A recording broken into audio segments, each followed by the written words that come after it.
Hi, I'm Jamie Dockery, Fayette County Extension Agent for Horticulture, and we're here in one of our beautiful volunteer-maintained demo gardens at the Extension office. This happens to be the vegetable garden. We have some flowers too. And I am here with one of our valued Master Gardener volunteers, and this is Cheri Fouts. She's a gardening aficionado, so we want to share some tips about how little things and tricks and hacks you can utilize to make it a little easier and keep gardening longer. So Cheri, my mother is 88, fortunately does not have any memory issues, but she can't garden the way she used to. I suspect this is true of lots of people, and let's talk about some of these ideas you have that can keep people going a little longer in the garden.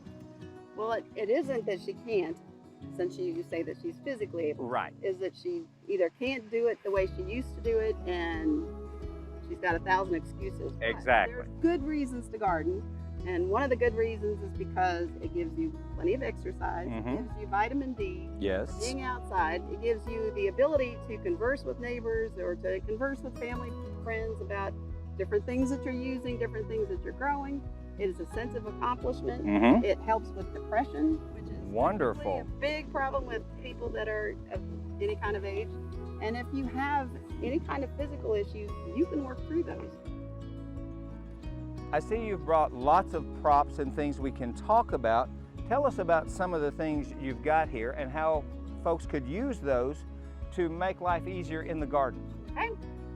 Brought a 5-gallon bucket when early on when I was gardening. I sometimes would get tired because I do have two types of arthritis. Very handy. Yep, everybody's got a 5-gallon bucket. So you tip it over and put it on the ground. You can use that in the garden to carry out your tools and also as a seat. And I'm assuming this would help if we're seated, and this is also just a kneeling pad that can be used alone to cushion knees getting up and down. I have a rock bed at our house. It's always sit on one of those, so it's a level that you can sit on, but it's not pumping. Wonderful, and these would both be very inexpensive. Right.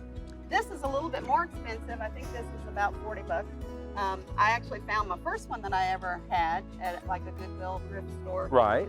And you can actually use this two ways. You can sit on it like a chair. Right, and I'm going to do this while you talk. Yeah. So like a chair, and that's quite comfortable. Nice, and then you could just work in front. And that's the way I usually do it. Or if you are still good with your knees, I have artificial knees, so I can't do that so well. Put it down and kneel on it, and yeah. Oh, that's nice great. Cushion. And then the added support, the difference between that and the other pad is the fact that you've got handles to get up. And that cushion under the knees is huge. Yeah, it is. That's great. But most of us have a problem getting up from the position on the ground. So having that available is helpful. So, Great. Yeah. I see you've got some other specific tools that people might want to use. Yeah, I think you need to work smarter, Okay. harder as you get older. And one of the things that I've noticed with arthritis is that I don't want to have tools that are thin and handles. I like to have thicker handles. Pardon me. And if you don't have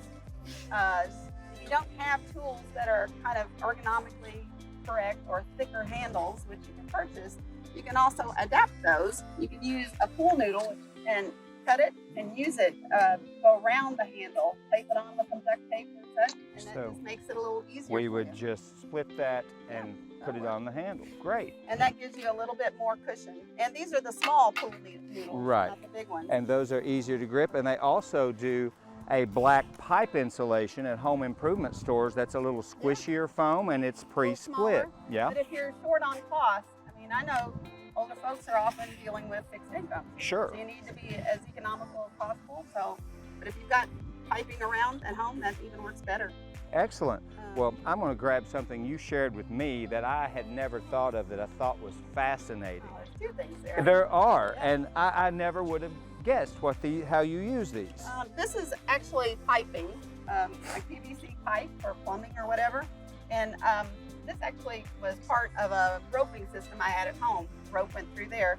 But if I want to put seed in the ground, and these come in different widths, different diameters for different sized seeds, but I can actually put a seed in the top of this directly where I want to put it without bending over. That's the things wonderful. you want to do in the garden, you are constantly bending over. If you can minimize that, if you have a bad back or bad hips or bad knees, it just is very helpful if you just move it and drop a seed. And this looks like a vacuum attachment. Is Yeah, this it is. similar? It is.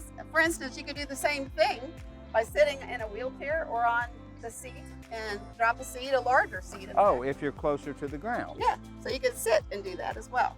But anyway, that's just something everybody has at home. These, another thing, PVC pipes. Most people have some sort. This is actually a little longer, but you just put it more diagonally. And then this one might be entertaining Okay. for people. Oh, I know how this works. Yeah. Most people, as they get older, are know exactly what to do with this inside the home. If you are out in the garden, you can use it.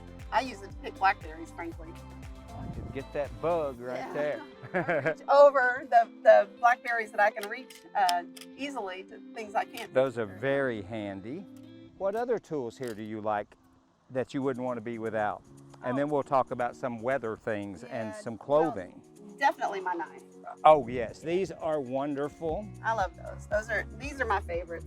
This I've had for about 10 years, you can tell, because it's pretty worn and pretty dirty. I use it all the time. But it has measurements on the side, so you can dig in and see how far down you need to measure. It'll cut things on this side, cut little vines and stuff that you're trying to get rid of, or seedlings or whatever. I have one of these, and I've found sometimes that difficult root on the weed, this will slice right through it where something else would not. Yep, I probably use this, that's my new one. I probably use this more than any other tool going. I also like my weeder here. Oh, this is great, and I Yep. see you have two similar. Yeah. If you're sitting, you can use this. You're just kind of clawing at the dirt with it, I guess, and it cuts. This is a sharp edge, and it cuts through weeds. And it is absolutely amazing. I love this, probably the second best tool ever. Well, and although they can cost a little more, there are many tools in the market that are specifically ergonomically made. So the handles might be a little bigger, or they might work differently or at a different angle. Yep. But there are things like this that already exist that you can buy, but some of these at-home hacks are much less expensive, Right. obviously.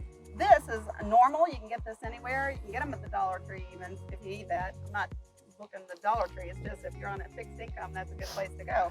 But this is so small, the handle, that if you've got arthritis, it really hurts when you grip things. So to have a bigger handle is Right. so much better.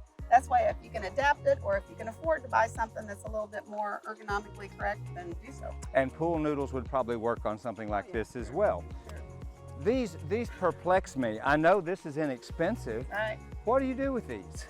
We all have a hole in the ground in the yard made by something you Like a dug up. trip hazard? Oh yeah. If you're older, what you need, well, even if you're not, Right. older, anybody, we tend to trip in the hole, step in the hole caused by a rodent or caused by our own self, pulling up something and not filling it back in immediately. I just put these in the garden to keep away birds sometimes from different things that I don't want them to mess with. But I also use them to plant in the ground. And I know when I come around that plant or that area that that's something I need to be cautious about. And it's very easy Yeah. to see and spot. And you don't want to keep finding that same hole 10 times before you Sure. put it in. I also use the tape. This tape is about $2.50. It's not much. A large roll. You can use it. It's very stretchy. You can put it on tomato plants. It doesn't hurt the tomato plants at all. And anyway, you can tie things up to give them support. But also I use it in the garden to kind of rope off things. you know? Absolutely. So that I can make sure that this is an area I was telling you earlier, I might wall off my asparagus so that it doesn't get accidentally. Or flop over. Yeah. Great. So it does support, but it also lets you know, where something is that you need to not mow over. Well, Folks not familiar with your yard. as we're standing out in this heat and I'm sweating, I'm also thinking about all the tips we can share about proper hydration. I mean, obviously, whatever you're doing, that's important. Absolutely. Yep. I've got mine. You got yours? Yep. I keep mine in my back pocket, but this is just a bag that you carry your tools out with you. Mm-hmm. It just saves the extra mileage going in and out Oh, of the garage. I'm in and out all day You long. keep it in a 5-gallon bucket or a bag. Do whatever to keep your amounts of time you have to move Sure. less. Always have something like water available to you. You also, I would suggest, if you're in the garden and you're older, I would suggest keeping your phone with you. I have it in my pocket. Absolutely. Have a phone or a whistle or I don't know, a cowbell, anything. Some sort of way to get in touch with our neighbors so that we can get help if we need it. I know from my mother, some of that generation don't love the cell phone and aren't accustomed to drink, so I'm nagging all the time. Yeah. So put it in your pocket or use a fanny pack of some sort. You've got keep that. several different gloves. Talk to me about this kind of thing. Okay, well, if I'm going to do something a little bit more, I don't know, for me, working with, like the other day, I did some cactus work. Yes. And this was a little thicker glove, so I used these to transplant my cactus. These might be the lighter ones that I use most of the time in the greenhouse. And then these also are kind of light. There's some over there that I showed you. Oh, that are especially I nice. love these because they're so spongy. These are great because they have sort of a rubbery, a palm is rubbery. And what happens is when you hold on to any kind of tool, the grip is so good, you're not going to drop it. And if you already have problems with bending or getting up, the last thing you want to do is continually bend over to pick things up that you drop. So this is a nice rubberized padding that'll keep things in your hand, and that's important. Those are all wonderful tips.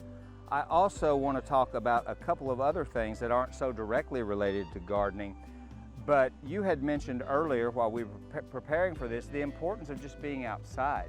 If you're a caregiver, even if the person can't help in the garden, there's benefit to being out on a bench, for example, or somewhere nearby so they can remain engaged and ask questions and things like that.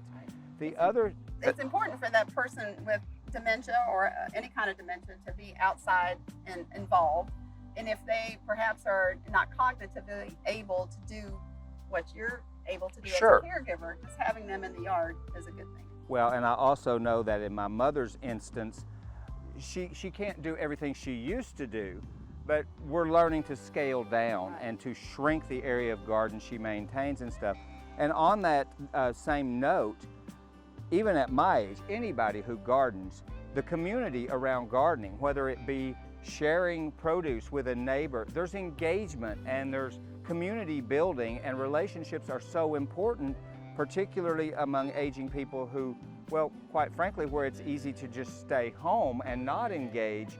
So I think gardening can be a ticket to all of that, keeping conversations going and keeping friends engaged. It's a great conversation starter. And if you go to farmer's market, maybe you don't garden, but you go to farmer's market, just talking to people who are growing things. Yes. And talking about what you used to grow and how you used to grow things. That's important. I don't really see many instances where you can't garden to some extent. Container gardening, raised beds, can be anything from 2 inches off the ground to something that is waist high, and I have mine are waist high. I have seen amazing models you can get or build that are wheelchair accessible, where they might be like a tabletop of soil you can roll right up to and stuff. So all of those things, containers, just putting stuff in a large pot.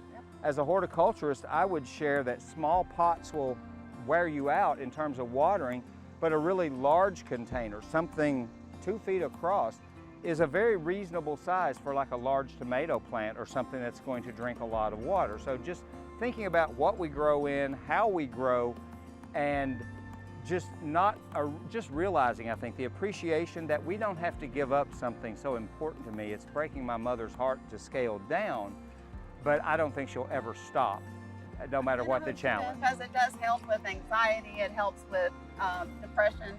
There's just something amazing about being outside besides the physical nature with the sun and just the fresh air and stuff. But it is, I said earlier, nothing like going out in the garden and seeing a yellow squash. Well, and we've all seen recent research that point out the benefits of just being in nature, being in green spaces, and even just hearing the birds and insects this morning. It's amazing. Yeah, absolutely. Well, Cheri, thanks for being with us today and sharing all these wonderful tips. I hope we shared some stuff that caregivers or people who have some issues of their own or are just getting older will help them to realize they can keep doing what they love, just maybe in a different manner or on a slightly smaller scale. I think it's great. Get out and garden.